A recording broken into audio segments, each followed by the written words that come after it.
Coucou les gamers et les gameuses, on se retrouve donc aujourd'hui pour les sorties jeux vidéo de la semaine. Pas grand chose à se mettre sur la dent, mais il y a du sympathique quand même dans l'air. Et on va commencer tout de suite avec un jeu qui s'appelle No Straight Road, où vous allez incarner donc deux personnages dans un jeu d'action-aventure qui sont des joueurs, des musiciens qui aiment le rock dans une ville qui ne prône que l'électro.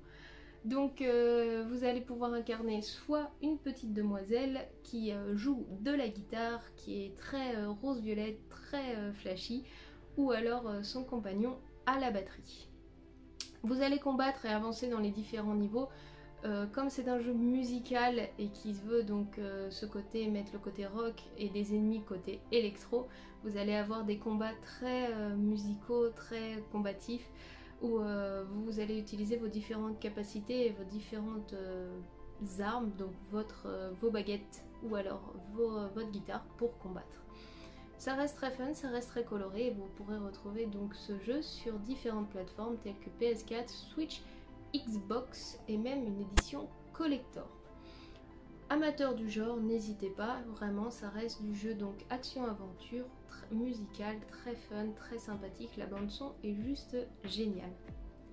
On passe ensuite à une réédition donc, de Kingdom Come Deliverance qui sortira donc sur PC, PS4 et Xbox. C'est une édition complète avec les extensions qu'ils ont créées juste après. Kingdom Come Deliverance, vous incarniez donc un jeune personnage qui au fur et à mesure de l'histoire en mode un peu RPG et autres, vous allez monter en puissance dans votre royaume jusqu'à devenir donc ce que vous souhaitez, voire même pouvoir diriger votre propre village. Il se veut un jeu d'action-aventure aussi, sauf que vous avez un côté RPG où vous allez devoir choisir vos différentes missions et vos différents choix auront des implications dans votre évolution et l'avenir de votre maison. On passe à un jeu qui sortira que sur Switch et PS4 qui s'appelle Warborn, qui est un jeu de stratégie où vous allez donc devoir diriger des mechas et les envoyer donc dans différents points de la map pour pouvoir vous défendre contre les vagues d'ennemis qui arrivent. Vraiment c'est un jeu stratégie puisque ça sera à vous de placer vos unités. Vous n'avez pas un mode première personne où vous incarnez un personnage. Vous êtes en gros le commandant, vous avez votre carte devant vous et vous placez vos différentes unités sur la carte pour vous défendre, pour attaquer ou pour gérer l'environnement. Vous allez avancer au fur et à mesure de l'histoire, débloquer des nouveaux mechas et autres pour vous aider à la construction ou à la sauvegarde de certaines zones. Et puis l'aventure va se poursuivre comme ça. Une petite édition sur PlayStation 4 exclusivement qui est donc Super Lucky's Tale, qui était un jeu jusqu'ici exclusif Xbox qui se déporte donc sur la PlayStation 4. C'est un jeu de plateforme aventure, vous allez incarner un petit personnage donc, qui s'appelle Lucky et vous allez donc passer les différents niveaux, votre village, à se sauver des différents envahisseurs qui sont arrivés. C'est très sympathique, c'est pour toute la famille, à profiter si vous aimez ce genre de petits jeux.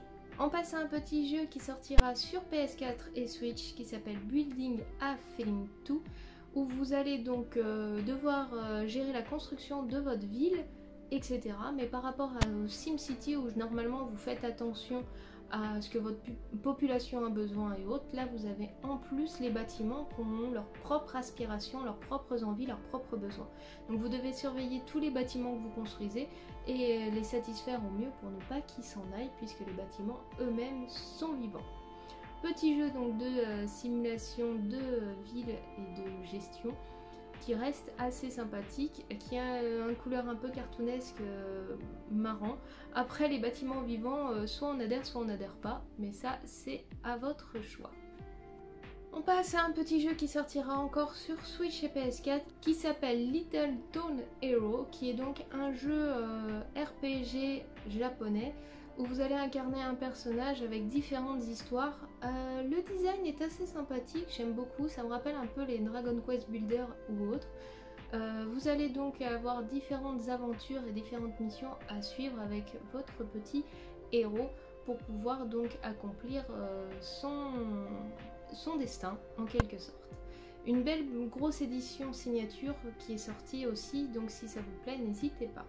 En parlant des éditions signature, ils ont sorti une belle édition de Dead Cell complète, donc en PS4 et Switch. Dead Cell, c'est un espèce donc de jeu de plateforme un peu roguelike où vous allez traverser les différents niveaux avec votre personnage donc en 2D comme ça, avec seulement votre fouet et votre arme. Dead Cell reste très bien au niveau scénaristique. Si vous aimez ce genre de jeu un petit peu à l'ancienne, n'hésitez pas, ça devrait vous plaire. En parlant de remaster réédition, on a The Wonderful 101 qui était sorti sur Wii U, qui est remasterisé pour la Switch, où là vous allez incarner un héros qui s'appelle Roger, qui est accompagné donc d'une grosse équipe de héros qui le suit derrière, et vous allez avoir donc différentes missions aussi, différentes aventures à travers votre ville pour sauver, pour vous battre et sauver donc la ville des différentes attaques des ennemis qui arrivent. Là, vous allez vraiment devoir gérer toute votre équipe en entier, savoir monter quelles stats et autres par rapport à votre équipe et pas votre personnage principal pour pouvoir avancer dans l'aventure. On passe ensuite à un jeu donc qui est, je vous ai parlé il y a quelques temps, qui arrive enfin sur Switch, qui s'appelle donc Avinci Invector, qui est un jeu musical où vous avancez donc sur les différents niveaux aux musiques d'Avinci. Si vous aimez ce genre de jeu et que vous aimez ce DJ là donc qui n'est plus, n'hésitez pas, vous devriez apprécier ce petit jeu là sur Switch. Il devrait arriver sur PS4 d'ici quelques semaines je dirais. Donc pas d'impatience, ce n'est pas une exclusivité sur la console, pas en tout cas au démarrage si, mais pas dans le temps.